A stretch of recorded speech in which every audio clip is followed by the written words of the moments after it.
Welcome back to Mongo's Garage. Glad you guys came back. Hope you enjoy the video.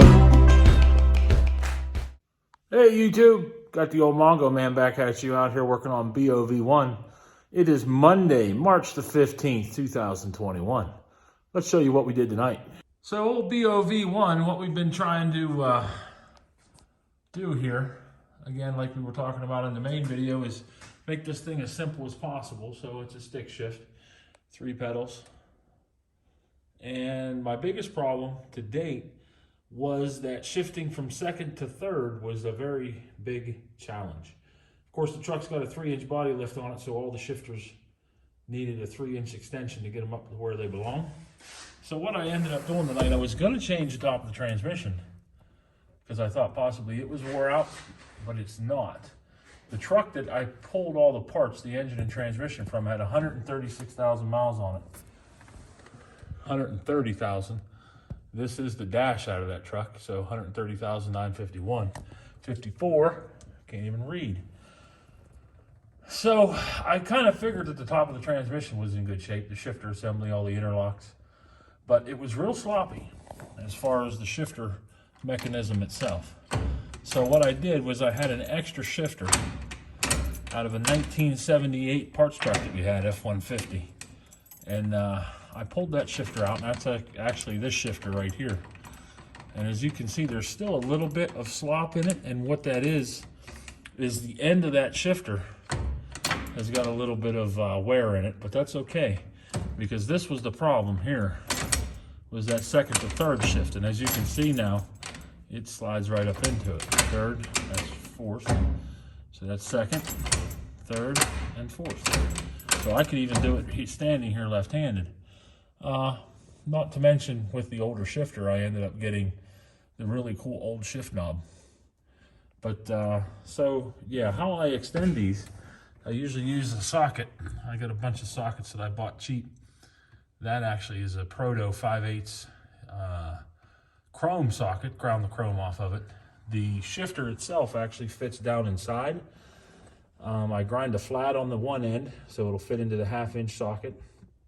On the other end I put in usually about a 1/2 inch, and then I'll weld them up on both ends. But that's the extension for the shifter. So I'm much happier with that. And what I did find out was the problem.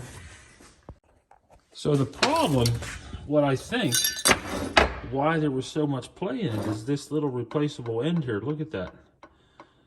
And it's not a lot of play down here, but by the time you go through the 3-inch extension and all the way up that S-curve of a gear shifter, it really gets out of control.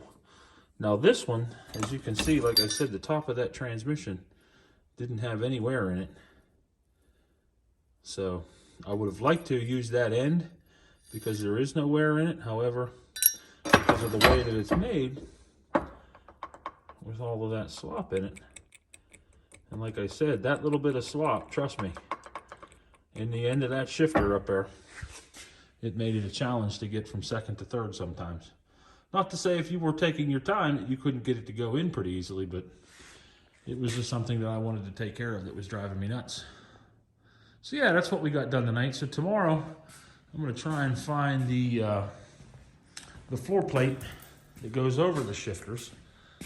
As you can see over here, I actually marked out the console there. That's as long as the hole needs to be. I don't know how wide it has to be yet, but you'll be able to see that. So yeah, that's what we did tonight. More rework. Redid the shifter, and actually I had to heat that shifter up and bend it a little bit because it wouldn't go up into first gear. Now it has plenty of room to get up into first gear. You can see there, I've got a couple extra spare whatchamacallits. I got a little hot and melted my ashtray, but so is it. It's not a show truck. This is definitely a beater ride, but we're getting there a little bit at a time. All right guys, that's it for tonight. Mongo Man is out.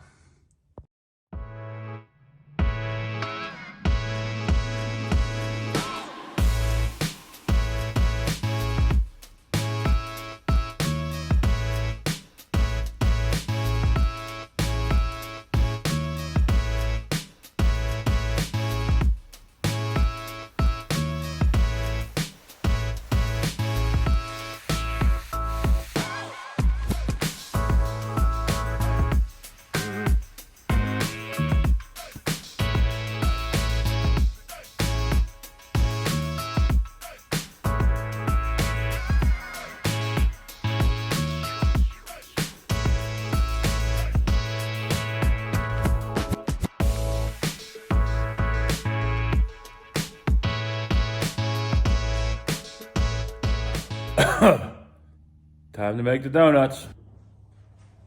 All right, so we're not really making donuts this morning. We're gonna clean the garage up a little bit. There's still remnants of SpongeBob, Sis's car. Now I got Bronco parts laying everywhere. Yep, Bronco parts.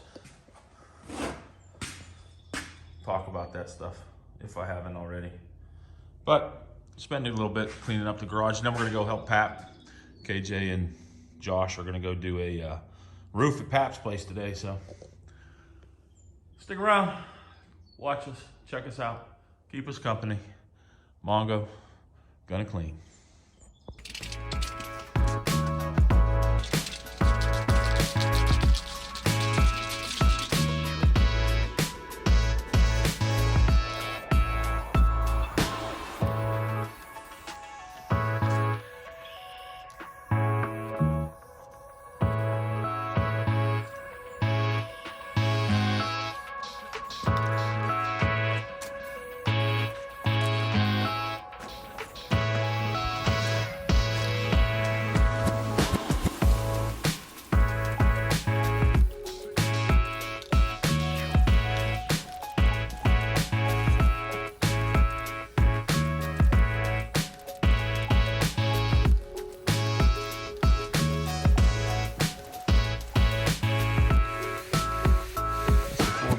Bronco. I added a little strip in here on this side so that the boot would have something to cover up, and I cut that hole in it. So got another coat of paint on it. Flip it over one more time and it'll be ready to bolt in.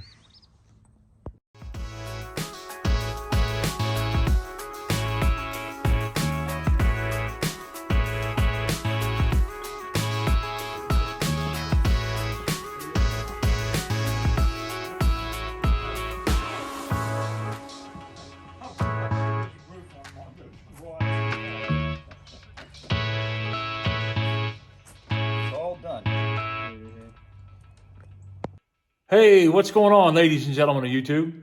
Welcome back to Mongo's Garage. Yeah, as if you ever went anywhere, right? Just wanted to give you guys a Monday evening update on BOV1 and what we've had going on here since we spoke to you last. So as you can see, BOV1 is starting to come apart again. What we've done, pulled the driver's side fender off of it. What I'm having a problem with over here essentially is this steering linkage. Put a 3-inch body lift on the Bronco and the steering linkage needs to be extended. So the first time I extended it at the end of the steering column, which is up there, I actually took that sleeve and put it in the end of the steering column, extended it a little bit, about 3 inches, and it put that joint at a really bad angle and it kind of knuckled over, if you will. So I thought maybe if I extended it on the other side, maybe it would get better. So that's what I did tonight. I extended it on this side. You can see there, there's actually 2 steering shafts cut at a different spot to add about 3 inches into it, and that's what you see right there. And, well, lo and behold, it still knuckles over. It's actually worse now than it was before.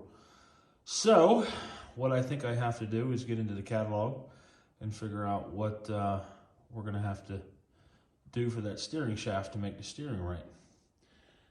There's the big bad 306. It got into here tonight once we got the fender off of it and started looking, and boy, the paint I put on that motor didn't last very well, and this thing's really not been in the weather. It's just kind of been hanging around, and that was supposed to be good engine paint, but I guess there is no such thing anymore, right? So I'm gonna have to do something with that. I haven't yet decided. The firewall, again, is all, it's not POR, it's chassis saver, and you can see how chalky it got. So I'm gonna have to probably paint all that once we do, you can see the top of the rad support's all chalky too. So we'll figure out what we're gonna do with that. But, so that's kind of what we were into here tonight.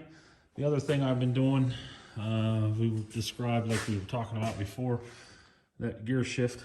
So we did get the gear shifter in, extended. I got the floor plate painted and in. It's sealed down, not going to leak. So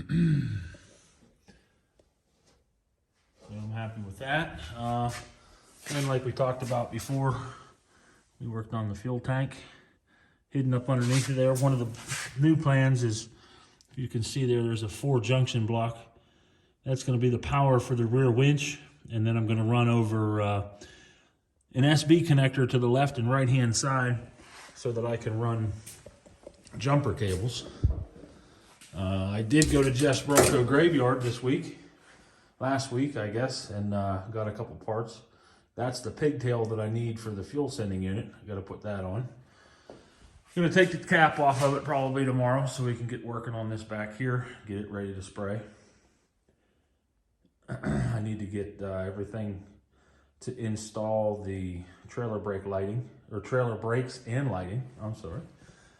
But got the center console out, cut a template out for the piece that I need. I need to go get another piece of steel for that. That'll be coming soon. Here's some parts that I got at Jeff's Bronco graveyard. I got a driver's door, or sorry, passenger's door, and another passenger fender. That's the plastic inner fender from the driver's side, and the driver's side fender is there as well that we took off tonight. So yeah, that's kind of what we've been into. And like I said, as you can see, that's KJ was going to pull this seat out tonight, but I think I'm going to leave the seats in there for now until I get that center console built and done. But yeah, still got a mess, kind of working towards cleaning it as we're working, but you know, it's one of those things. So yeah, that's old BOV1. We did get some parts for the electrical system. I'm going to be running power from here to a secondary battery, which will sit over there. And then from there, it's going to go down the frame rail and back to that sending unit, back to the junction block I showed you. And I'm going to separate that with a charge controller for an auxiliary battery. And I'm going to put a 600 amp battery disconnect on the main battery to the Bronco. That way I'll be able to shut it off, turn it on and off, because I don't foresee, you know, this thing's going to be stored. I'm not going to be driving it every day, so there's no sense of allowing the battery to die. But those are just future plans.